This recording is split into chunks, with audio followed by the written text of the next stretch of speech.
അച്ഛമ്മേ ദാ ഇവിടെ കീറിപ്പോയി, വേഗം തുന്നിത്താ. എനിക്കിപ്പോ നേരമില്ല. വേറെ പാൻസ് ഇല്ലേ? ഇസ്ത്രീട്ട് ഒന്നുമില്ല. എന്നാ കീറിയതന്നെ ഇട്ടോണ്ട് പോയി. നിനക്കത് തയ്ച്ചുകൂടെ? തൊട്ടതല്ല അവളുടെ കൈ ചെല്ലണമെന്ന് വെച്ചാ അതിനേക്ക് തുന്നറിയാൻ പാടില്ല അച്ഛാ. ഓ പ്ലീസ്, ഒന്നും തുന്നിതാ പ്ലീസ്.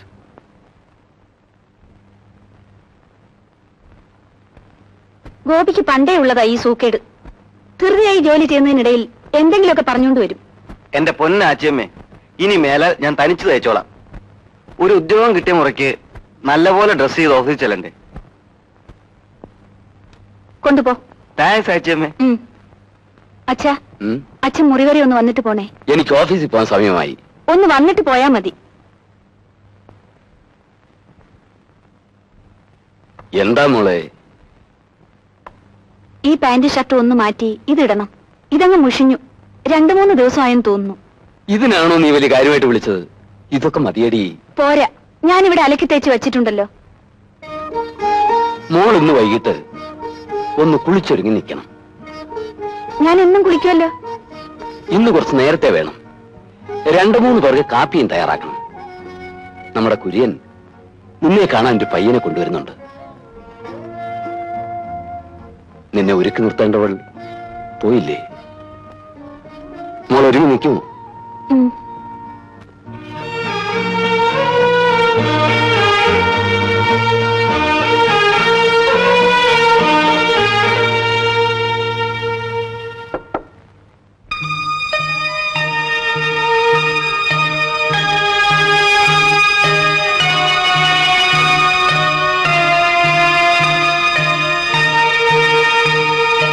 അച്ഛാ, ഞാൻ അനുസരണക്കേട് പറയുകയാണെന്ന് വിചാരിക്കരുത്. എനിക്കിപ്പോൾ വിവാഹം വേണ്ട. ഞാൻ വിവാഹവും കഴിഞ്ഞ് ഇവിടുന്ന് ഇറങ്ങിപ്പോയാൽ അച്ഛന്റെയും ഗോപിയുടെയും കാര്യങ്ങൾ നോക്കാൻ ആരുണ്ട്? എന്ന് വെച്ച് നിന്നെ എവിടെയെങ്കിലും നിർത്തിയേക്കാൻ പറ്റുമോ? ഗോപിക്ക് ജോലിയായല്ലോ. നല്ലൊരു വിവാഹം കിട്ടാൻ ഒരു പ്രയാസവും. ഗോപി ഒരു പെണ്ണിനെ കൊണ്ടുവന്ന് കഴിഞ്ഞാൽ വീട്ടിലെ കാര്യങ്ങൾ നോക്കാൻ ആളായി. അതൊക്കെ അതിന്റെ വഴിപോലെ നടക്കും. ഇത് ഇലക്ട്രിസിറ്റി ബോർഡ് ഉദ്യോഗമുള്ള ഒരു പയ്യനാ. നല്ല ശമ്പളം. കുര്യച്ചന്റെ ആലോചനയാ. അവർക്ക് നിന്നെ ഇഷ്ടപ്പെട്ടാൽ ഈ വിവാഹം നടത്തണം. എന്റെ തീരുമാനമാണ്. അച്ഛൻ തീരുമാനിക്കുന്നതിന് ഒരിക്കലും ഞാൻ എതിര് പറയില്ല. അപ്പൂപ്പൻ, ഇതെന്താണെന്ന്? ഇത് കുറച്ച് നല്ല ശർക്കര. ഇന്ന് നമുക്കൊരു പായസം കൂടെ വെക്കണ്ടേ? ഇന്ന് എന്താണ് അപ്പൂപ്പ വിശേഷം? നിന്നെ പെണ്ണ് കാണാൻ വരുന്ന വിവരം ഞാൻ അമ്മാവന് എഴുതിയിരുന്നു. സമയം ഉണ്ടായിട്ടല്ല. മാലതി ഇല്ലാത്ത സ്ഥിതിക്ക് ഞാൻ വരണ്ടേ? അതിനുണ്ടെ അവനെ വിടാമായിരുന്നു. അവൻ പോയിട്ട് വർഷം 1 കഴിഞ്ഞു. 3 മാസമായിട്ട് എഴുത്തുമില്ല. അമ്മ, ഞാൻ ഓഫീസിൽ പോവാണ്. കഴിയുന്നതും വേഗം വരാം. അപ്പൂപ്പൻ ഇരിക്കെ, ഞാൻ കാപ്പി ഇട്ടോണ്ട് വരാം.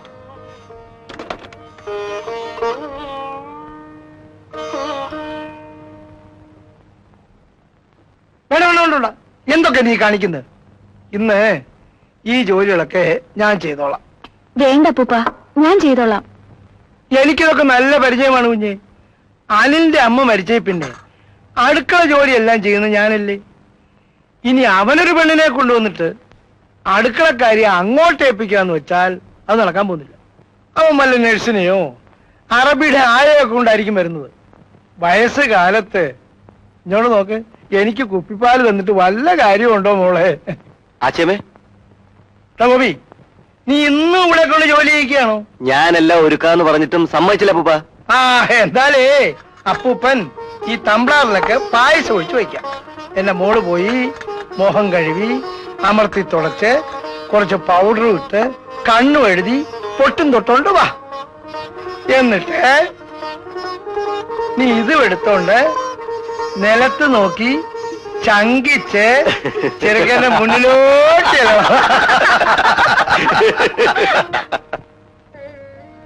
എന്റെ മകളായിരുന്നു ഈ കൊച്ചിനെ ഒരുക്കി ഇറക്കി പെണ്ണ് കാണാൻ കൊണ്ട് നിർത്തേണ്ടിയിരുന്നത്. അവള് ചെയ്യേണ്ടത് അവളുടെ അച്ഛൻ ചെയ്യുന്നു. അതാണ് അതിന്റെ മുറത്ത് വയ്ക്കുമ്പോളെ. ഓണം കിട്ടു കുഞ്ഞെ, പെണ്ണിനെ ശരിക്കും കണ്ടുകൊള്ളണം.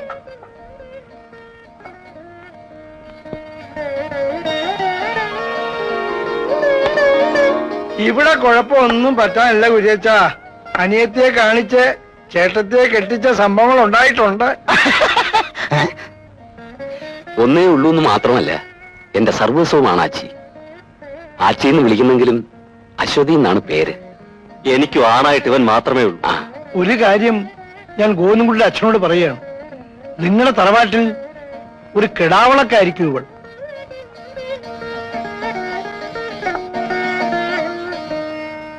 നല്ലൊരു പെണ്ണായിരിക്കണമെന്ന് നോട്ടമേ എനിക്കുള്ളൂ. ഇവന്റെ ഉദ്യോഗം വെച്ച് നോക്കിയാൽ നല്ലൊരു പോക്കറ്റ് മണിയും ഒരു പുതിയ ഫിയറ്റ് കാറും കിട്ടും. ഇലക്ട്രിസിറ്റി ബോർഡിലാണ് പയ്യന് ജോലി. ഇപ്പോൾ 1150 രൂപ ശമ്പളമുണ്ട്. അതെന്താണോ താൻ കുറച്ച് പറഞ്ഞു കളഞ്ഞത്? ഇവർ പണിമുടക്ക് നോട്ടീസ് കൊടുത്തിരിക്കുകയല്ലേ. ഒത്തുതീർപ്പാകുമ്പോൾ 50 രൂപ കൂടുതൽ കിട്ടും. അങ്ങനെ ആയാലും 1200 ആകുമല്ലോ. അയ്യോ, അത് നേരാ. അത് ഞാൻ വിട്ടുപോയി. പണിമുടക്ക് വാശിയും കൂടെ ചേർത്താണോ താൻ തുക പറയുന്നത്? ശരിയായി. ഗോവിന്ദൻകുട്ടിക്ക് പെൺകുട്ടിയോട് എന്തെങ്കിലും സംസാരിക്കാനുണ്ടെങ്കിൽ ആവാം. അതാണല്ലോ ഇപ്പോഴത്തെ മുറ. ആ നീ അപ്പുറത്തേക്ക് പായസം എടുത്ത് കഴിച്ചാട്ടെ. ഞാൻ വണ്ടംപേട്ടിൽ നിന്ന് കൊണ്ടുവന്ന ശർക്കരയാ.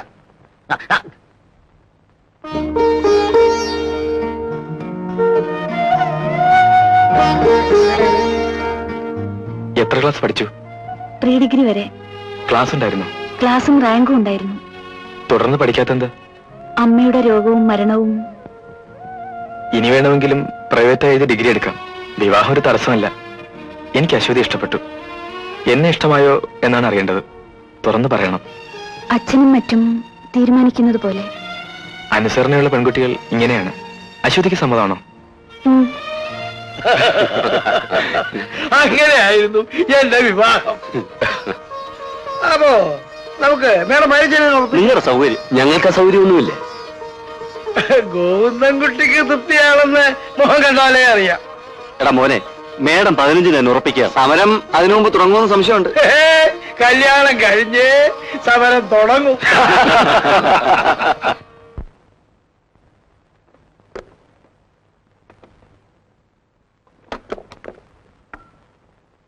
അച്ഛനെന്താ താമസിച്ചത്? ക്ഷണക്കത്ത് കഴിക്കാൻ പ്രസ്സിൽ കൊടുത്തു. ഗോപി അവിടെ നിർത്തിയിട്ട് ഞാൻ മാർക്കറ്റിലേക്ക് പോയി. എല്ലാം വാങ്ങിയിട്ടുണ്ടോന്ന് നോക്കണം മോളെ. പലവിധ ആലോചനകളായിരുന്നു. വല്ലതും വാങ്ങാൻ മറന്നുപോയിട്ടുണ്ടെങ്കിൽ നാളെ വാങ്ങാലോ. ആ, അനിലേട്ടന് കത്തയച്ചോ? ഓ, ഞാനങ്ങ് മറന്നു. നാളെ എഴുതാം.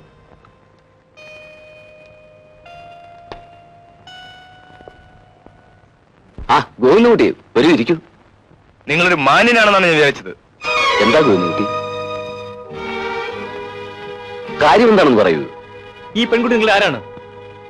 എന്റെ മകൾ. അങ്ങനെ പറഞ്ഞ് എന്നെ എന്റെ കുടുംബത്തെ ചതിക്കാമെന്ന് വിചാരിച്ചു. ഭാഗ്യത്തിന് അനന്തം പറഞ്ഞ് സത്യം അറിഞ്ഞു. 15 വർഷങ്ങൾക്ക് മുമ്പ് കല്ലുമടയിലെ അപകടത്തിൽ മരിച്ച ഗോവിന്ദന്റെയും ഭവാനിയുടെയും മകളിൽ ഇവൾ. താണജാതിയിൽപ്പെട്ട ഒരുവൾ. എന്റെ മകളെ പോലെയാണ് അച്ഛയെ വളർത്തുന്നത്. പോലെ വളർത്തിയാൽ മകളാകുമോ മിസ്റ്റർ? ഇത്തരം ചതിവ് മറ്റാരോടും ചെയ്യരുത്. ഭാഗ്യത്തിന് വിവാഹം നടന്നില്ല. ഇനി അതിന് ഒരുങ്ങിയിരിക്കുകയും വേണ്ട. ഞാനൊരു തറവാട്ടുകാരനാണ്.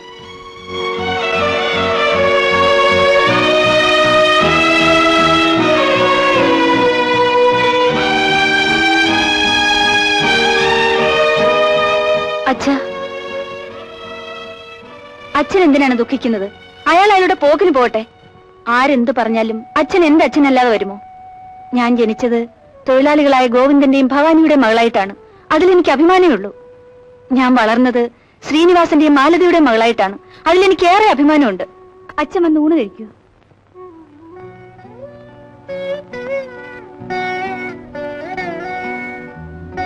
ഗോവിന്ദൻകുട്ടിയോട് വന്നിട്ടല്ലേ പോയത്? ഞാൻ വിളിച്ചിട്ട് തിരിഞ്ഞു നോക്കാതെ പോയി. അദ്ദേഹം ഒരു വലിയ കണ്ടുപിടുത്തം നടത്തിയിട്ട് പോയതാ. അച്ഛൻ എന്റെ അച്ഛനല്ലെന്ന്. അച്ഛാ, ഈ വിവാഹം മുടങ്ങിയതിൽ എനിക്ക് സന്തോഷമേ ഉള്ളൂ. ഓഹോ, അങ്ങനെയാണല്ലേ സംഗതികളുടെ കിടപ്പ്. സാരമില്ല അച്ഛൻ, ആച്ചി ഭാഗ്യം ചെയ്തോളാൻ. ഇവിടം കൊണ്ട് അവസാനിച്ചല്ലോ. അവന് ഒരു നല്ല പെണ്ണിനെ ഭാര്യയെ ലഭിക്കാനുള്ള ഭാഗ്യമില്ലാതെ പോയി.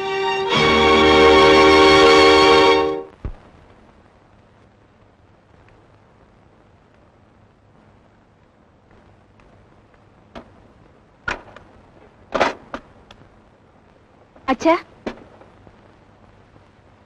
അച്ഛൻ എന്തിനാണ് ഈ മൗനവും ആലോചനയും? കല്യാണം മുടങ്ങിയതിൽ എനിക്കൊരു ദുഃഖവും ഇല്ലെന്ന് ഞാൻ പറഞ്ഞില്ലേ? നേരത്തെ വരണേ.